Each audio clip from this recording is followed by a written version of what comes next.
नमस्कार बंधुगण, आजिर भिडियो बहुत स्वतंत्र। आज आमे जानिबा जे महिलांको केउ अंश को स्पर्श करी जने पुरुष धनी होई पारिबो, अर्थात तांको घरु दारिद्र्य सबुदिन पाई दूर होई जिवो, धन संपद आसीबो। प्रिय बंधुगण, आपण आचार्य चाणक्य जींको नाम निश्चय शुणिथिबे, जिए अर्थशास्त्र लेखिथिले। से जने महान विद्वान थिले। जेतेबेले से जीवित थिले, तांको नाम केवल भारत रे नुहे बरन प्रत्येक देश रे सबुठी आलोचना होइथिला। सारा विश्वर लोकमाने तांको ज्ञान एवं बुद्धिमता को प्रशंसा करुथिले। चाणक्य जी भविष्यत जीवन को खुशी रखिबा पाई से अनेक नीति संपर्क रे कहिसंती। आपणको जीवन रे एपरी अनेक कार्य अछि, आपण जदि सेही कार्य करंती किंबा करिबा आरंभ करंती, तेबे आपणको जीवन सुखरे परिपूर्ण हेबो।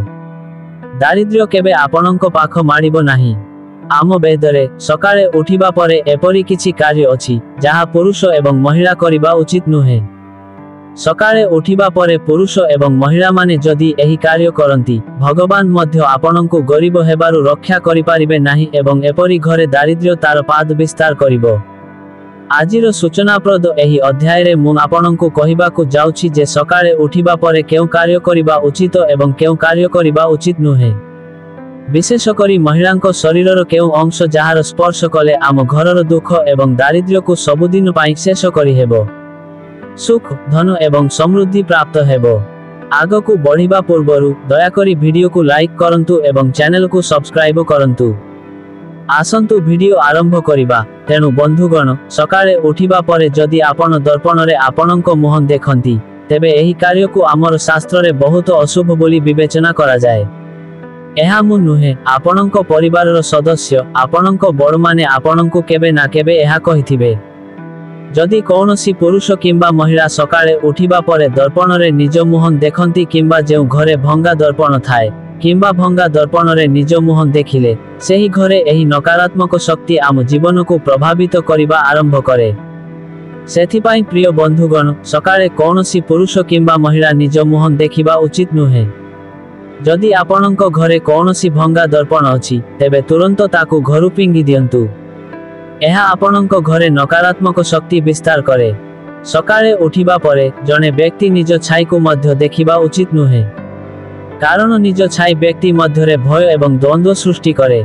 सकाळे उठिबा मात्रे निज छाई किंबा अन्य काहार छाई देखिबा द्वारा व्यक्तिको घरे दुर्भाग्य आसे, दुख एवं दारिद्र्य आसे। तांको घरे धनर अभाव सह सेही व्यक्ति सर्वदा संघर्ष एवं खराब समय देई गति करे। सेथिपाई सकाळे छाई देखिबा उचित नुहे। शास्त्र रे एहा मध्य उल्लेख अछि जे सकाळे उठिबा मात्रे कौनसी चरित्रहीन महिला किंबा चरित्रहीन पुरुषंको मुहं देखिबा उचित नुहे। एहा मध्य बहुत अशुभ बोली विवेचना करा जाय, कारण आपण सेही लोकमानंकर मुहं देखिले किंबा सेमानंको सहित अधिक संपर्क रे रहिले नकारात्मक प्रभाव मध्य आपणंको उपरे पड़ी पारे। एही महिला किंबा पुरुष मानंको संस्पर्श रे आसी आपणंकर व्यक्तित्व मध्य सेमानंको परि होई जाय। सेमाने जहा भी हुअंतु, आपणंको मनरे समान चिंता आसीबाकू लागे। सकाळे उठिबा मात्रे पाप काम करुथिबा लोकंकु देखिबा उचित नुहे एवं चोर एवं ठकमानंकु मध्य देखिबा उचित नुहे। बंधुगण, सकाळे उठिबा मात्रे आपण एक छोट पिलार मूर्ति किंबा निज हातर पापुली देखि आपणंको दिन आरंभ करिबा उचित। एहा करिबा द्वारा दिन समय रे करा जायथिबा समस्त काम सफल हुए एवं आपणंको शरीर दिन समय रे सकारात्मक शक्ति रे परिपूर्ण रही थाए। राति रे सोइबा समय रे केबे भी आपणंको पाद को आपणंको घरर द्वार आडको रखंतु नाही। एहा करिबा द्वारा देवी लक्ष्मी को आशीर्वाद आपणंको उपरे आसीबो नाही, कारण महालक्ष्मी आपणंको घरे प्रवेश करिबे नाही। तेनु आपण पूर्व दिगरे पाद रखी सोइबा उचित। एहा बहुत शुभ बोली विवेचना करा जाए। एहा करिबा द्वारा आपणंको घर को कौनसी बड़ रोग आसी पारिबो नाही। आपण सबुबेले सुस्थ रहिबे। राति रे केबे खाली पेटरे सोइबा उचित नुहे। खाद्य खाई सारिबा परे सोइबा पूर्वरु आपणंको भल भाबरे पाटी धोइबा उचित। जदि आपण एपरी करंती नाही, तेबे आपण असुस्थ होई जांती। घरे दारिद्र्यर देवी बास करंती एवं दारिद्र्य मध्य आसीबा आरंभ हुए।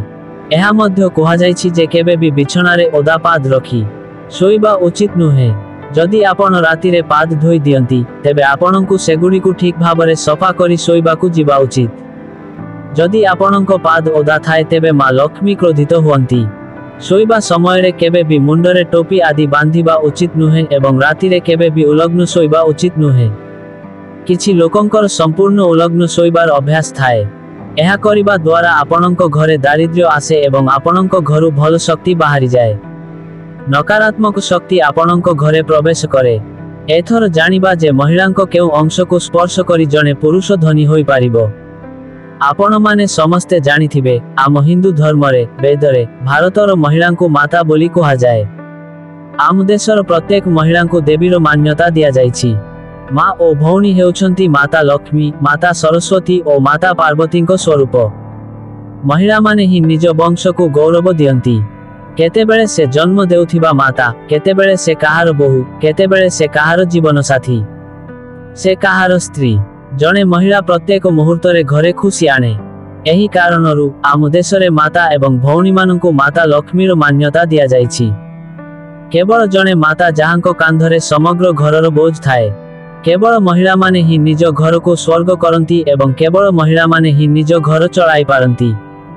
ମହିଳାମାନଙ୍କ ମଧ୍ୟରେ ଏପରି ଗୁଣ ଥାଇପାରେ ଯାହା କେହି କଳ୍ପନା ମଧ୍ୟ କରିପାରିବେ ନାହିଁ। ମହିଳାଙ୍କର ଗୋଟିଏ ଗୁଣ ଅଛି, ଏହା ପୁରୁଷମାନଙ୍କ ଅପେକ୍ଷା ଅନେକ ଗୁଣରେ ଅଧିକ। ତାହା ହେଉଛି ସହନଶୀଳତା। ତାହାକୁ ନିଜ ଭିତରେ ରଖି ଦୀର୍ଘ ସମୟ ପର୍ଯ୍ୟନ୍ତ ସହ୍ୟ କରିବା ଏବଂ ଏହି ଗୁଣ ମହିଳାମାନଙ୍କ ମଧ୍ୟରେ ବହୁତ ଅଧିକ। ଜଣେ ମହିଳା ତାଙ୍କ ବାପା ମା, ଭାଇ ଭଉଣୀ, ଘର ଏବଂ ପରିବାରକୁ ଛାଡ଼ି ତାଙ୍କ ଶ୍ୱଶୁର ଘରକୁ ଆସି ସମଗ୍ର ଘରର ଦାୟିତ୍ୱ ଗ୍ରହଣ କରନ୍ତି। ତଥାପି ଲୋକମାନେ ତାଙ୍କୁ ଖରାପ କଥା କହି ଚାଲିଥାନ୍ତି ଏବଂ ସେ ସବୁକିଛି ସହ୍ୟ କରି ଚାଲିଥାନ୍ତି। କାରଣ ବିଦାୟ ଦେବା ସମୟରେ ପ୍ରତ୍ୟେକ ପିତାମାତା ନିଜ ଝିଅକୁ କୁହନ୍ତି ଯେ ଝିଅ, ସବୁବେଳେ ସହ୍ୟ କର, ଯିଏ ନତମସ୍ତକ ହୁଏ ସେ ବଡ଼, ତେଣୁ ସହ୍ୟ କରି ଚାଲିବା ଉଚିତ। ସକାଳେ ଯେତେବେଳେ ଜଣେ ପୁରୁଷ କାମକୁ ବାହାରନ୍ତି, ପ୍ରତ୍ୟେକ ପୁରୁଷ ନିଜ କାମ ଆରମ୍ଭ କରିବା ପୂର୍ବରୁ, ଘରୁ ବାହାରିବା ପୂର୍ବରୁ, କୌଣସି ସ୍ଥାନକୁ ଯିବା ପୂର୍ବରୁ ନିଜ ମାଙ୍କ ପାଦ ଛୁଇଁବା ଉଚିତ। ମାଙ୍କ ପାଦରେ ମୁଣ୍ଡ ରଖିବା ଉଚିତ କାରଣ ଭଗବାନ ଶ୍ରୀକୃଷ୍ଣ ମଧ୍ୟ କହିଛନ୍ତି ଯେ ସ୍ୱର୍ଗ ମାତାଙ୍କ ପାଦରେ ଅଛି। ଏହା ଯେକୌଣସି ପୁରୁଷ ପାଇଁ ବିରାଟ କଥା, ସେ ପୁଅ ହେଉ କି ଅନ୍ୟ କିଛି। ଜଣେ ନାରୀର ଏହି ଅଙ୍ଗ ଅତ୍ୟନ୍ତ ପବିତ୍ର। ପ୍ରତ୍ୟେକ ପୁରୁଷ ଏହାକୁ ସ୍ପର୍ଶ କରିବା ଉଚିତ। ଆଜିକାଲି ଅନେକ ଘରେ ବୃଦ୍ଧା ମାଙ୍କ ଆଦର ନାହିଁ, ତାଙ୍କ ପ୍ରତି ଶ୍ରଦ୍ଧା ନାହିଁ। ଚାଣକ୍ୟ ସ୍ପଷ୍ଟ କହିଛନ୍ତି, ଏପରି ଘର କେବେ ବି ଧନ ଓ ହସଖୁସିରେ ଭରି ନଥାଏ।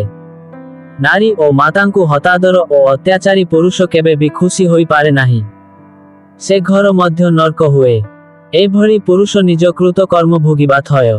ଯେତେବେଳେ ଜଣେ ମହିଳା ଆପଣଙ୍କ ଘରେ ପାଦ ରଖନ୍ତି, ସେତେବେଳେ ଲକ୍ଷ୍ମୀ ମଧ୍ୟ ତାଙ୍କ ସହିତ ଆପଣଙ୍କ ଘରକୁ ଆସନ୍ତି। ଯେଉଁ ପୁରୁଷ ତାଙ୍କ ମାତାଙ୍କ ପାଦ ସ୍ପର୍ଶ କରନ୍ତି, ତାଙ୍କ ଭାଗ୍ୟ ପରିବର୍ତ୍ତନ ହୁଏ। ତାଙ୍କର ସମସ୍ତ ଶତ୍ରୁ ନଷ୍ଟ ହୋଇଯାଆନ୍ତି। ମାତାଙ୍କ କୃପା ଏବଂ ଆଶୀର୍ବାଦ ପାଇଥିବା ବ୍ୟକ୍ତିଙ୍କୁ କେହି କ୍ଷତି କରିପାରିବେ ନାହିଁ। ଯେଉଁମାନେ ନିଜ ପିତାମାତାଙ୍କୁ ସମ୍ମାନ କରନ୍ତି ଏବଂ ଭଲ ପାଆନ୍ତି, ସେମାନଙ୍କ ଘରେ ସୁଖ ଏବଂ ସମୃଦ୍ଧି ରହିଥାଏ। ପ୍ରିୟ ବନ୍ଧୁଗଣ, ଆଜିର ଭିଡିଓ ଯଦି ଆପଣଙ୍କୁ ପସନ୍ଦ ଆସିଛି, ତେବେ ଭିଡିଓକୁ ଲାଇକ୍ କରନ୍ତୁ ଏବଂ କମେଣ୍ଟ ବକ୍ସରେ ନିଶ୍ଚିତ ଭାବରେ ଜୟ ଜଗନ୍ନାଥ ଲେଖନ୍ତୁ।